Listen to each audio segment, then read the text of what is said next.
All right, welcome back here for another edition of the Winning Plays podcast. And guess what? The doldrums of the NBA calendar are here. Things are really quieting down.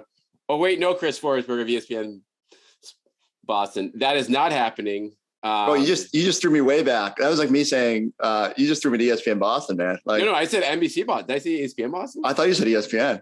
Oh, we're going to check the tape on that. I think in my head. Maybe I'm just hearing. I have an old banner over in the corner. I thought maybe you threw me back. I always fear that. Every time you come on my pod, I'm always like Brian Sport. I almost said Brian Sports Journal. So maybe my head's just a mess. I thought we were going to be nice and relaxing on pool floats at this time of year, but no, there are no doldrums. So I wanted to wait a couple. I mean, you've heard a pod with already with our good friend Nick Friedel and others on the Celtics Talk pod.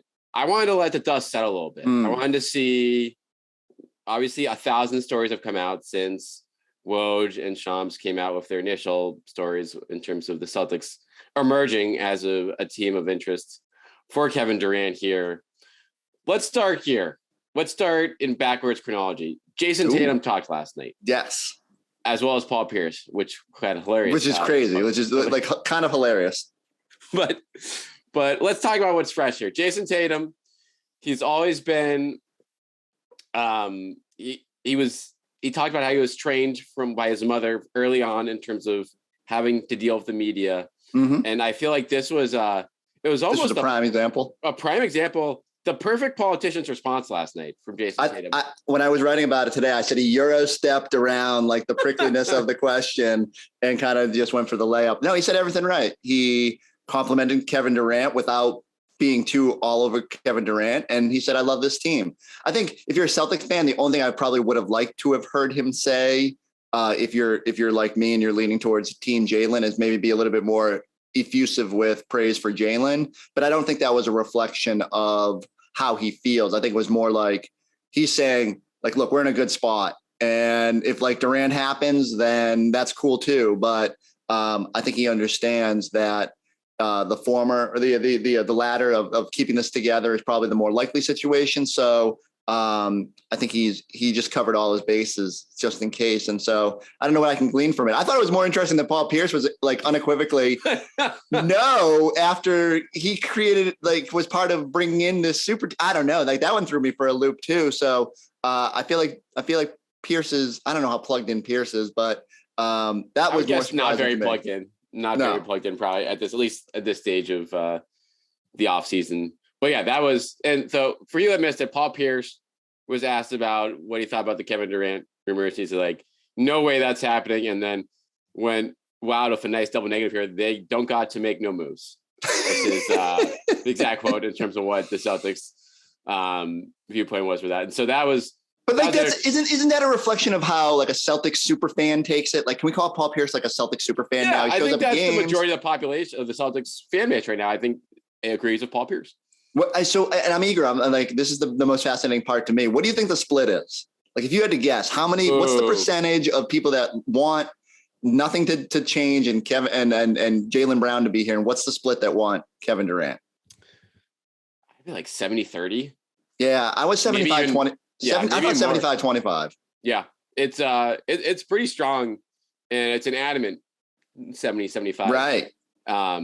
Allowed 75. Allowed 75. Listen, Kevin Durant stinks. I don't know if you heard this. But no, it makes sense. I mean, this is, and we can go down all sorts of avenues here in terms of like comparing it to past situations and past trades and things that have blown up.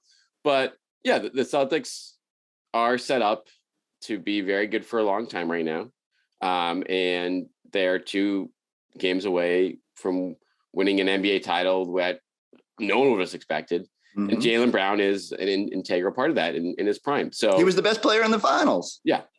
For the Celtics. I've been pretty staunch, like from the beginning when Scal brought this up on our programming on the night of the draft. I completely understand the allure of Kevin Durant, but I also think the volatility of it is what probably scares me a little bit from not only his age to just messing with what works right now. And so that's where my hesitation comes from. There's no denying the talent and what's possible. I don't love the comparison, and I'm probably guilty of making it at some point, but because some people will say, oh, well, you didn't know what the window was going to be when you brought in Kevin Garnett. No, sure. And you certainly didn't know it was going to be 5-6 years more than, when we all thought it was maybe a 2-3 year window out the gates, but they don't win that title that first year. Man, things get a lot more pressure filled. And Kevin Garnett was 30 at that point, not 34, and didn't have quite the injury history. And so, I'm still leaning heavy. But I will say this, one of the things that got me to come down a little bit was that first reported offer, which okay, who knows? I don't think the Nets are going to ever take that deal. Might be the best I got though. Yeah. So, okay. So that's where I'm at. So let me throw it at you that if that's the best they can do, if essentially they get to, let's say September 1 and there's real pressure, are we just bringing this thing back or are we taking the best deal out there? Is a Jaylen Brown, Derek White, and a pick or picks, whatever it ends up being, is that enough to make Brooklyn move? And the part B, should the Celtics be willing to make that deal? Yes, they should. Mm-hmm. Is answer number one. And the Nets, I think it's how desperate is their management / ownership to turn the page. That's desperate. That's pretty desperate. But at the same time, it's the risk reward situations. Yeah. Okay, let's run it back with Kevin. Let's bring him into camp and let's see how it goes here. If Durant says, okay, I'm good. We're not I just don't want to show up to camp, or just loafs it like James Harden did for a huge chunk of last season. Does his trade value go up in any way? I know he has 4 years left, but do more. Can Durant do that at 34 though? Can he I mean, can he sacrifice a year, one of the final years of his prime and totally mail it in? And I don't know, these are only questions the people that really know Kevin Durant can answer in his camp right now. But I guess at the flip side of the coin for Brooklyn, it's okay, well, maybe another team actually gets desperate, an injury happens, or one of these teams that are optimistic about their outlook for next season right now, it blows up in their face, and then they get more serious about making an offer, whether it's a Toronto or some other contender in the West. And so I guess I keep wondering Phoenix can't do it now with Ayton signed. Pretty much no. Miami's probably a no. The Nets would want Bam, and they can't do that based on the whole Rose Rule provision, just like the Celtics ran into in the courtship of Anthony Davis. We'll get the 6-team trade with Ben Simmons involved, and then and that's certainly maybe that's what the Nets are trying to figure out. Is there any way you send people around? And there is some fun. Some people put it up jokingly, but the whole Lakers dumping Westbrook and Kyrie ended up in LA. There's all these iterations that make some sense, but that was back before Ayton got traded, and so Ayton got signed. So. It's hard for me to see. And so this is why I think, in part, we all know this news comes out now because the Nets are, feel a little bit desperate and are trying to stoke other rivals so that they don't have to worry about this and let it fester into September. But I think there's also a part of it is just if the Celtics are willing to move Jaylen Brown, they do potentially have the best offer out there. And so, I mean, maybe they don't even have to think about it till it becomes a reality of the Nets calling them and saying okay, we really are intrigued by this. And, is this something that we can get to the finish line? But it's weird. I don't even know if like I said, I still think it's something you got to huddle and debate. It's what does Brad Stevens value most? Does he understand that talent is king and you just got to go get these guys when they're available? Or does he pull back and go, man, we lived that. And we saw how that went when you bring in a sort of a volatile piece and you just don't know. You can have a really talented team, cough, 2019, and that thing can go to hell in a hurry. So, it's going to be fascinating to see how it plays out. And just from so many sides, but particularly the desperate Brooklyn Nets. And so, and from that standpoint, too, from Brad's planning perspective and, having, when you make this call, when you have, which everyone in the world would expect him, you're going to inquire about Kevin Durant here, you have to know to some degree that this can leak and be used again. So that people were talking about the semantics of oh, was it an offer? Was it not an offer? Okay, it's so dumb. People have this vision that it's fantasy football and that I sent you a definitive proposal that you have to hit accept or reject. And that's just not the way it works in the NBA. Another thing I throw out is like, where else do you start a conversation? Right. They're not, this, I mean, you can ask for Tatum, Celtics aren't doing it, right? But like everything starts with Jaylen Brown and salary match. And then you go from there. That's why it's like sort of, who knows if it was even an offer, it might just be connecting of the dots, but but I would hope in that instance, Brad Stevens in his very open way has communicated to Jaylen Brown and said like, look, we have to, these are sort of players that you have to call about and we're not the ones invoking your name. There's the one asking. And that's just where the conversation goes, and be open and honest about like how you see this thing going out. And, look, those are no fun conversations to have, but that's why Brad gets paid the money he does to put this thing together. If you are Brad in the front office right now, when you're like, who are you talking to, before even you had this, assuming these conversations happened weeks ago and, whether or not they're going to be revisited, we'll see. The consultation of like Tatum and or Ime in this situation. I assume Tatum, based on his response last night, he obviously pleaded ignorance to it all, which is what is the right play to do, obviously, in that situation. Said all the right things. Right. Said all the right things. Point to the Olympics, point to the past. Hey, I'm not even thinking about the future. He's great. Yeah. And I'd assume that those aren't conversations you have with him until it becomes like serious, which it sounds like is not there. You have the value of like Ime here, I think, is like when you compare this situation to the Kyrie in 2017 scenario, which is, it's far different for a multitude of reasons. But bringing in, blowing up your team for a superstar, or not even blowing up your team, but, making a seismic change. How much do you value the fact that Ime worked with him and like can give you the perspective of being like, okay, if Ime wants this guy, maybe we should think about doing this, or being like, oh, if Ime's, lukewarm, hesitant, right? Then that makes a decision for us. I think that has to be huge. I think that like that's internal knowledge of just what it's like to bring that guy into that situation and like what it goes like and how he pushes people. Now, the one thing we've consistently heard about from those who have been around Kevin Durant and the work ethic and the way he, like, I think my guess would be the lean for Ime would be like, you need this guy. You don't understand. He's otherworldly talented and he's like super good. And I think, that's just part of it. That's part of the reason I think Scal was so effusive about it, just all the reports out of Golden State and just watching him and the player that he is. And, it's hard not to love the player. I think it's on Brad at that point to balance the age and, again, the volatility of it, which again, isn't an easy part. But all the information you can gather. It's like when James Harden became available, right? Like Ainge huddles his guys and says, is this something we want to do? And then they call everybody.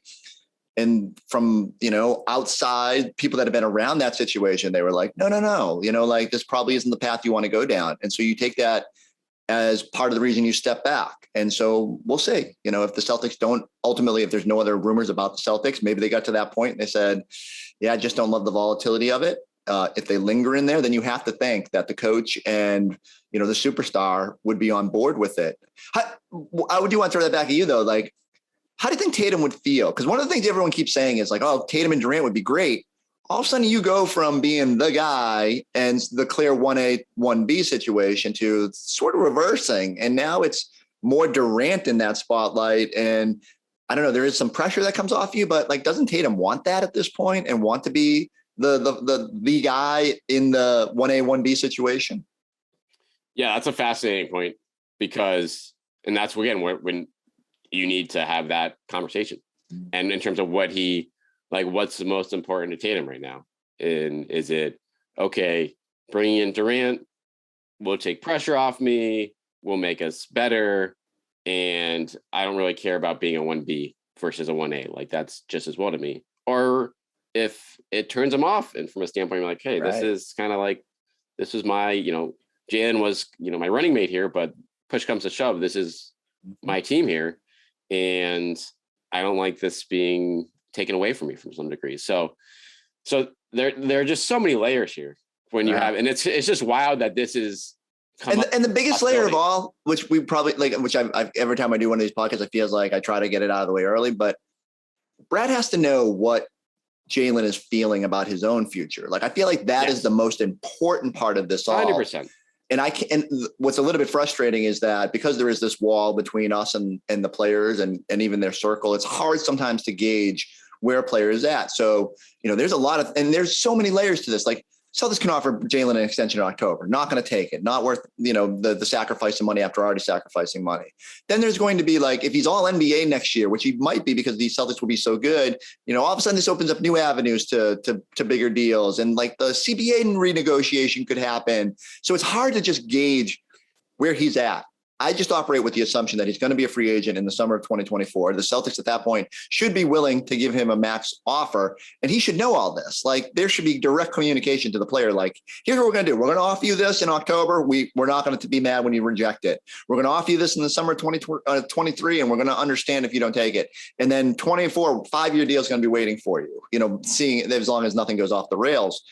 How does Jaylen feel about that? And you have to have some indication, because that should dictate how aggressive you are in the Durant sweepstakes. And that's the one thing that I feel like is really difficult from us on the outside to get a gauge on, because you'll never get quite a clear answer. Like, sometimes Brad Stevens might not have a clear answer depending on like what information he's getting from Jaylen's circle and Jaylen's people close to him. And I'm sure he asks assistant coaches, like, what does he say when you're talking to him? Like, it's just so hard to get a read on that. I will say this. There's been no indication that he doesn't want to be here. It's just, what does he want ultimately? Does he want to be the 1A somewhere else? Does he want his own market? These are things that they need to get a read on as they assess what's ahead. And that honestly might be the most important thing that comes out of this, no matter what happens, is this is forcing those tough conversations to happen now.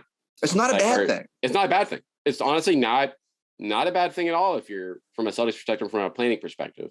And you at least, this is, there may be 5 players, maybe 10 in the NBA where if they become available there, like, this is something that the Celtics would consider. And on top of that, like, when does a player like this come available and also be under contract for 4 more years, which would be, the requirement for even thinking about making a deal like for sure. This. When we know that Danny Ainge walked away from a number of deals on the table just because of that flight risk, whether it was Kawhi or Anthony Davis, et cetera. And so, except Evan Fournier. Evan Fournier was the one. Listen, he walked right into that one. But that was you needed that TPE to stay alive. So that was the all worked out perfectly. That's another podcast. I know, right? We have to spend 10 minutes on the death of the TPE later. We missed that week. Someone's going to call me about that and say I'm criticizing. I'm not. You got Malcolm Brogdon. I'm cool with it. Right. I'm just saying. I spent probably 100 hours on TV in the last 2 years talking about traded player exceptions, and here I am. And there's Derek White is mildly attached to the TP. So. But yeah, so the fact that going back to Jaylen, the fact that those conversations be had, and you're not going to get 100% clear cut answer one way or another if you're the Celtics when you're having Jaylen Brown, because it's 2 years in the future. And this isn't Kyrie Irving making, public statements that he goes against months later, but things can change, understandably so for both sides. But those conversations privately, publicly, with people behind the scenes will help guide the team's intentions here in terms of maybe putting a percentage on being like, okay, we think he's 80-20 to resign in 2 years, or 90-10, or maybe, oh no, sounds like he might eventually want to go to Atlanta or something like that. And if he has that opportunity, and then that's when you could potentially change any line in the sand you have in terms of negotiations with Brooklyn. But I think that's a great point of view. That is where everything starts here. And then once you have that in your back pocket in terms of however you want to gauge it, then you can kind of proceed from there. Do you think Brad calls Kanye and is like, hey, quick question. Right. Trying to decide about Jaylen here. Like, how you feeling? I don't know. It is funny. That's the thing. Like, Jaylen has what I would say is a pretty small, tight circle. And now he's added Kanye to the representation side of it, and Juice Brand is obviously going to be big. It makes you wonder just like what is his vision for his career arc, and I'm eager to see like how it all plays out. And I'm ready for media day when he's bombarded with these questions. If we don't find a way to get to him sooner, maybe we need to go get some scuba gear and get down in the wherever he's doing those underwater workouts and try to get some answers here, B-Rob. All right. Can we talk about where the Celtics currently sit in terms of championship odds? Heavy favorites for not only, I think, championship odds, but also Kevin Durant. Well, favorite true. to land. I mean, and that's something where it's like, okay, that's just the betting public responding to is suckers, yeah. There. But it's, I mean, they are slight favorites. Does this surprise? I mean, this kind of happened after the Brogdon Gallinari stuff. It's hard to, I guess you can put the Bucks right there, but it makes, again, you're going to make a big move like this when you're the slight title favorites. Like, yeah. So I think there's a couple things at play. When I see those odds, I say, just like you said, for the Durant perspective, I think people are motivated by news. And so they see these reports come out and look, they hear us talk and say that even if the Celtics aren't supremely motivated to make this move, they are the favorite if they're willing to put Jaylen Brown into that conversation. So I think that promotes some betting. I also think they understand that it's probably unlikely. So if you can get people to bet that odd, which is maybe a little bit weird because it's short money, but yeah, like I think that sparks it. The more interesting thing to me is the Celtics just as the title favorites right now, and like the win total favorites. I do agree. Like I can see the pathway to that. It's funny to see the numbers are kind of low. I think some have them at 53, some have them at 55. You'd think after last season and how much struggle they had at the start that number would be higher. I think it's a reflection of how good the East is going to be. Yeah. And that people are a little bit scared to put a number up at 58, 60 when that's going to be a hard number to hit.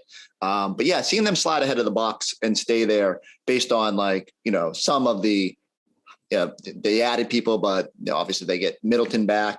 I'm curious to see how that all plays out. But so that was my big. I actually ended up writing something today because I think it's funny. We've been sitting here like this is honestly. I've had more like TV, radio requests in the last 48 hours than I did probably in the finals because everyone's so worked up about Durant, and that's a good thing. Like I like being busy and all that. But it's so funny for me to hear like the fan base screaming at each other about like. Trade Jaylen Brown. No, keep him like and all this. And if you step back for a damn minute. Like the Celtics just came off the finals. They're the betting favorite for next season. And we're talking about whether it's better to have a 26-year-old all-star or a 34-year-old like top 50 player in the NBA history. And it's like, it's crazy to me sometimes. It's like, it's an embarrassment of riches right now because of where you've put yourself. And so I don't know, like as much as it's fun to squabble about it, maybe just step back at one point and be like, damn, this is kind of a preposterous thing to be yelling about. Life has gotten pretty good in a year for the Celtics. You think about where the Celtics were a year ago, coming off of a rough first round against the Nets, wondering like, how could they get back to contention? And now it's like, no, they've come off of probably a universally beloved offseason set of moves with the Brogdon trade and Gallinari coming off the finals run.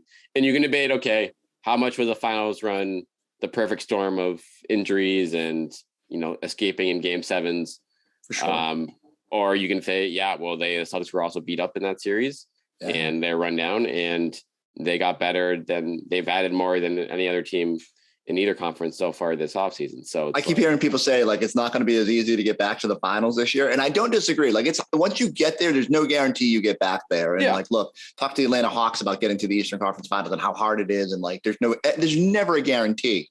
And yet I look at him like Brooklyn, Milwaukee, Miami, and Golden State. I don't know if they got the easiest path. Now they definitely caught some breaks along the way. Middleton, the dysfunction in Brooklyn, Miami being unable to consistently score the basketball. But like it would have been nice to have a Chicago Bulls thrown into that mix or whatever. But maybe the Bulls will be better. I have no idea. So it's you certainly are always looking for the way to make yourself the best possible. And you should never be content just because you were there and you feel good about coming back with what you've got, which is why invariably we're talking in late July about Kevin Durant.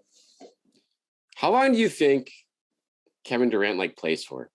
Like he's 34 right now. He's got like a 4, is he someone? Didn't he always say he was? I remember talking to. That's it. Actually, I'm glad you brought that up. I think he came out like maybe 2017, 2018, and was like, "I'm not playing forever." Yeah. I'll have to go back and check that because I remember asking Brad, and Brad at that point was like, "I'm not coaching forever." Right. And boy, I wish I had dug a little deeper on that one. Pie on my face, or egg on my face. I don't know. Like Do I think he can be MVP caliber player for 2 more years? For sure. Like if there's no injury setback. Do I think he can, we used to hear Doc Rivers say all the time, Paul Pierce could score until he's 50. Like, I feel like the same's true with Kevin Durant. He can be doing old man jumpers until he's 50 if he wanted to, but is he going to be super impactful at 37 and 38? I'm slightly less bullish on that. And I think it just comes back to health. Like, that's a really hard injury to come back from. And the fact that he did and played to such a high level, it's still, the games played is a little concerning over the last 2 years. And I think that just rolls into my hesitation. But like, if he's healthy, I feel like he's going to be pretty good. I mean, averaging 30 a game. The fact he played 37, I mean, they played him so many minutes in those last 2 months. It really is wild. The injury. It's nuts. And then I guess we saw what happened in the playoffs, because which I think is that he was just kind of, I don't know, he wasn't playing on one wheel, but you could tell that he certainly wasn't himself against the. I'm going to flip it on you. How good can Jaylen Brown be in the next 4 years? It's tough to put a ceiling on Jaylen Brown because he just comes back better every year. It is great. And the consistency he's been able to do that with is, I think, has obviously surpassed a lot of expectations people had for him coming out of the draft originally. I don't think he's ever going to be at a top 10 in the NBA current player level, but 11 to 20, I think he's making his way there as we speak. And it would not surprise me at all for him to see him sell there. There's, the handle obviously still needs work. Can he get a basketball underwater to dribble while he's jumping with those weights? That's my only quibble. But no, I'm with you. I don't know what the ceiling is, and I'm done with the ceiling because if you'd asked me 2 years ago, I probably would have said, I don't know, top 40, top 35, and he's already beyond that because of the advancements he's made, and the fact that he was the best player in the finals says something about where he's going, or the best player on the Celtics. I don't know. Part of me says in 2 years he could be a top 20, top 15 kind of guy. But that's still a lot of strides to make. And that's still the hard steps are ahead for Jaylen. I think he's willing to put in the effort to try to get there. But yeah, it's all part of the equation. Just how far he's obviously flawed. And that's why when people are you don't understand, you're telling me you're not willing to give up this player, but Kevin Durant is so much better. Right. But there's so many other variables that go into it than just Jaylen versus Kevin Durant and all that. And the other part about Jaylen too, is from a playoff standpoint, he's proven throughout his career that a lot of guys you worry about disappearing there, he's not disappearing. Yeah. His game isn't 100% of what it is in the regular season, but it's pretty damn close to that. And that's a crucial part for any player, especially one that's getting better and better at this point. And we know Durant obviously is that guy too, but that makes you, this isn't DeMar DeRozan here, where you'd have a guy who would put up crazy regular season numbers and then would turn into a puddle on a bigger stage in a 7-game series. So it's fascinating, and I don't think it's going anywhere anytime soon. No. So we're going to be having 7 more podcasts on this. So I hate to use up all of our bullets, but I will say this: there's as much as Jaylen's name has danced in all these rumors from Harden to Kawhi. People keep saying Anthony Davis, but he wasn't really. That's more Tatum than Yeah, that was way more Tatum. And I keep trying to set people straight on that, but they keep yelling at me and telling me that wasn't true. So I think it's just a reflection. There's a very small group of guys you would be willing to trade Jaylen Brown for. And the contract situation is what makes this one a little bit more intriguing than most, just because if there was 2 years left on Kevin Durant's deal, I'm not even sure this is a conversation. Maybe it is, but it's just the fact that he's under contract, and Brad has clearly prioritized the length of people's deals when making them. And so I don't care about draft picks. Some people have said, and you started we brought this up earlier and I short circuited it, was the whole Brogdon thing. Did the Celtics make the Brogdon deal because they were okay, this Durant thing's probably not happening? Or did they say if we get Brogdon, we now have the depth? I probably lean towards, they're just trying to build the best roster as possible, and it just gives you more avenues if you do go down. Both ways. Yeah, exactly. I think it's so much of roster construction is about flexibility, and that's why we talk about TPEs, and that's why we talk about bringing in players with redundancy. I'm not necessarily sure the move was tied to something. They didn't just be oh, we're out on Durant, so we're making this deal, and they didn't make it we're getting this guy because we want to be in on Durant. I just think they're in a vacuum. This is if we get. Malcolm Brogdon, this makes our team better and we still have flexibility. And so I just think that's how they operate. All right. Well, the Celtics are going to have another month or two to think about that flexibility. So we're not talking about Juhan Bagaron anymore. Yeah. Like that ended hard. A lot of talk about the third center before this came along. Your guy, Trevion, heading out west. What a shocker.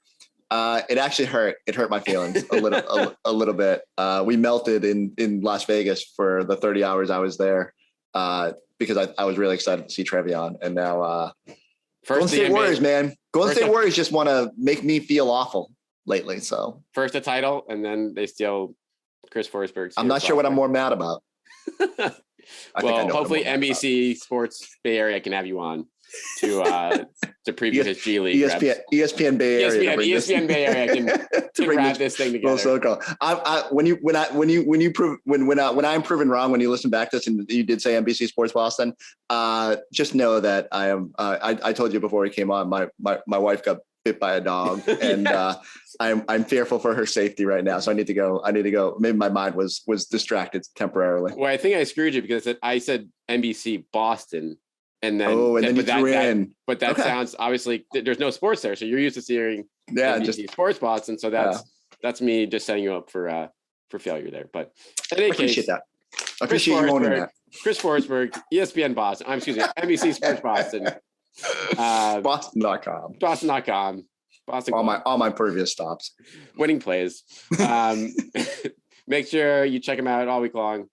I'm on every podcast in the America this week, so please go check them out. But mostly winning plays. Like, subscribe, check us out on B-Rob's YouTube page, all that stuff. Where else did you go today?